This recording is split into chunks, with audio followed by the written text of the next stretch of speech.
Complete insanity on paternity court. 33 years, you want to bring this up now? I've been bringing it up, you just don't listen. So I'm just putting all this out there like I'm trying to figure it out in my own head. Why they would do this to me. And it is confusing. It's the biggest confusing mess ever. My mom was married 7 times. Mr. Volmar and Miss Woods are going head-to-head against each other in paternity court because what Mr. Volmar did isn't some little thing. According to Miss Woods, he intentionally got her pregnant and now refuses to step up as a father. I told him, like, I'm a fast breeder. Like, I have 4 other kids. So a fast breeder? Yes, I'm a fast Definitely breeder. a fast breeder. Let's just say fertile. Yes, I'm fertile. I'm sorry. Okay. He told me he was in a relationship for 5 years. So you admit you had a sexual relationship with Miss Woods? That's it. Miss Woods even told Mr. Volmar that she's a fast breeder, so it's not safe for them to not use protection. But Mr. Volmar stands there smugly and admits that the condom broke multiple times when they slept together, but he didn't care. What an insane man! I don't know because, I've tried it before, it didn't work, I don't know. So when you say you tried it before and it didn't work, what do you mean? I tried to get 3 different women pregnant, and when I stop trying, she gets pregnant. I don't know, it don't add up to me. Okay. The logistics of it might not add up for Mr. Volmar, but it's pretty simple.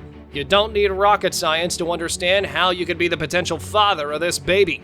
Miss Woods even clarifies that even though she was in a relationship with her other kid's dad, they didn't sleep together. So Ms. Woods, you saying you were in a relationship with your other child father.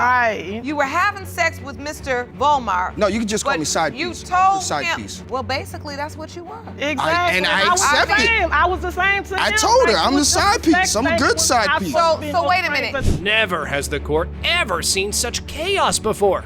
Both of them admit to being each other's side pieces, and it leads to Judge Lauren asking Miss Woods if she's ever told the man who fathered the rest of her children if he could be the dad of baby Madison. That baby looks just like you. She don't look nothing like me. She That baby looks don't have exactly anything like for you. me but my toes. That baby look exactly like has him. your His head. eyes, his nose, his has facial your structure. feet. That baby look just like him. You make Part- those same faces. I remember. That's you. It's pretty serious that neither of them is taking this seriously. After all, it's got a child's entire life on the line.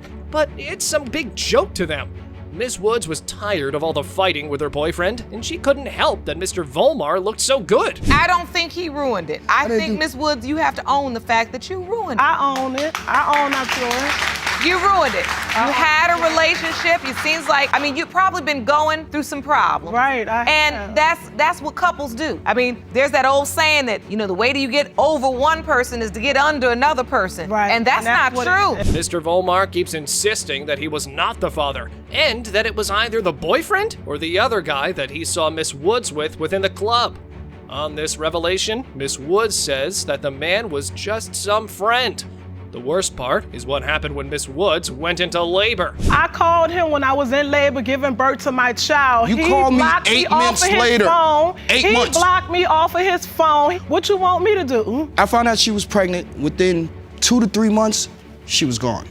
The first time Mr. Volmar saw baby Madison, he said they need to get a DNA test. But when they got the kit, he said they don't have to do it because he believes he was the father. Now, he's denying those claims. So, what's the truth here? It has been determined by this court. Mr. Volmar, you are the father. Thank you. Thank you. You the father. Thank you. Thank you. Thank you, Your Honor. Thank you. Paternity denial can lead to lots of insane things, and this case happens to be no different. Today, Ms. Stremke has dragged her boyfriend, Mr. Aramillo, into court because of only one reason: to protect her family from falling apart and to lay all the doubts to rest once and for all. You say the defendant doubts paternity for both of your daughters, 4-year-old Naviana and 8-month-old Alexis, but you want to prove that he is their father. Is that correct? Yes, Your Honor. Ms. Stremke's main concern is watching both of her daughters grow up without a stable family. She grew up without parents, so she doesn't want her daughters to suffer the same. Whenever Mr. Aramillo says he's not their dad, her daughters listen, and it makes them lose all respect for him. So take me back. This relationship, it's on the line now? Yes. How did it begin?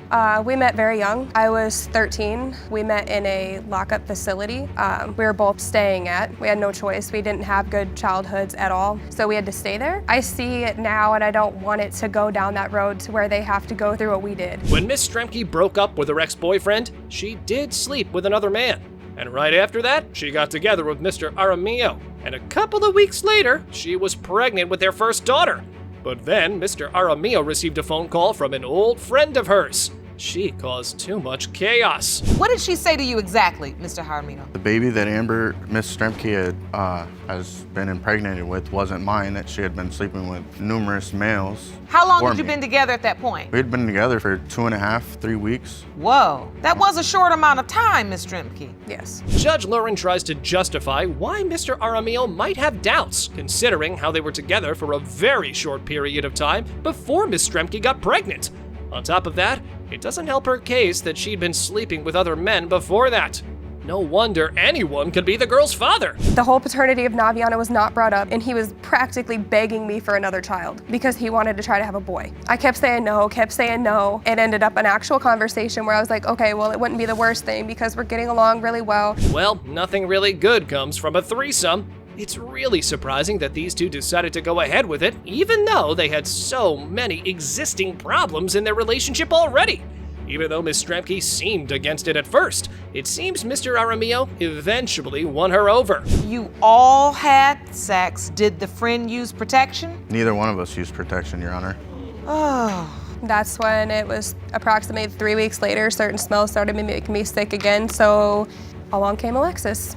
No wonder Mr. Aramillo claims he watched Miss Stremke get pregnant. At this point, it feels like he did this deliberately just so he could stir up some trouble in his relationship. On top of that, they're still arguing over the authenticity of the birth certificates. But considering the timing of the pregnancy after the admitted threesome without protection, do you need her to explain it? Isn't it obvious that there is a paternity question? Yeah. So, the doctor told them it was a 50-50 chance that the baby could be either Mr. Aramillo's or the man they had the threesome with. Now, with these doubts lingering amongst them, their entire family is on the line. Seems like only the results can help these two troubled lovebirds now. It has been determined by this court, Mr. Jaramillo, you are the father. Oh my God, this is so good. This is so good. Hell freezes over when things go so wrong, it puts you in a classic case of paternity hell. Miss Winters and Mr. Cowley have been together for 6 years, but now their relationship stands to trial as they try to navigate the big question, who is baby boy Amani's father? Mr. Cawley, you claim that throughout your relationship, Ms. Winters has been unfaithful and say when today's results prove you are not Amani's father, the relationship is over. Is that correct? Yes, Your Honor. It's shocking how the thing dividing these two apart is infidelity. Mr. Cowley opens up about how he caught Miss Winter red-handed in bed with another man. But Miss Winters excuses herself by saying they were broken up at the time, and she did it in revenge. The moment I got home, I was ready to just flop in the bed. I had been away for a minute. I turned the corner and I see both of them laying in the bed, and the guy was asleep, and she was laying there. I was just dressed. We were dressed. You had your clothes on, you said, but you were in the bed with a guy. Yes. He was a family friend, and he was spending the night there, and Michael was away. We were having problems at the time. Miss Winters keeps claiming that it was Mr. Cowley who started this toxic cycle of cheating on each other. She doesn't have proof to prove her case, but she thinks that her partner isn't man enough to own up to that fact. Oh, so when you moved in together, Ms. Winters had 2 other children. 2 other children. Prior to this but relationship. I had them when I met him too, so, right. And so when you moved in with her, you took on the responsibility of these 2 children. I sacrificed a lot. Well, I mean, look. He really didn't sacrifice anything. He just grew up. When things started getting serious, Mr. Cowley ended up having doubts. Was this something he wanted to do? So, he kept his options open and pursued multiple friendships with lots of different women. But he never really did anything physical with any of them. Kind of happy whenever I found out that she was pregnant, and then her family member's spouse told me later on that she was at the house with this guy numerous times. So had you slept with this guy? No, I didn't. And it was That's it what was you claim. it was a one-bedroom apartment. My family member and his family. Mr. Cowley admits that their entire relationship is founded on trust issues and insecurities. But the worst part of it is that they're dragging poor Amani into it.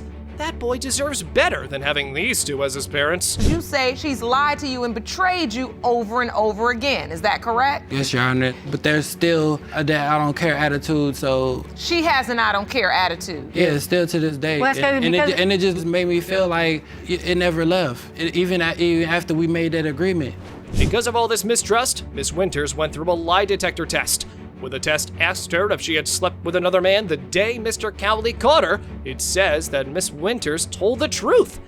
But when it asks if she slept with anyone else since 2013, You had sexual intercourse with anyone other than Michael since the end of 2013. You said no. The lie detector determined you were being deceptive. hearing the results, it's confirmed that Mr. Cowley's gut feeling was right. Miss Winters tries to come up with another excuse about how the problems in her relationship were too much, as if that makes cheating okay. Now, only the results from the DNA test can settle the matter. It has been determined by this court. Mr. Cawley, you are the father.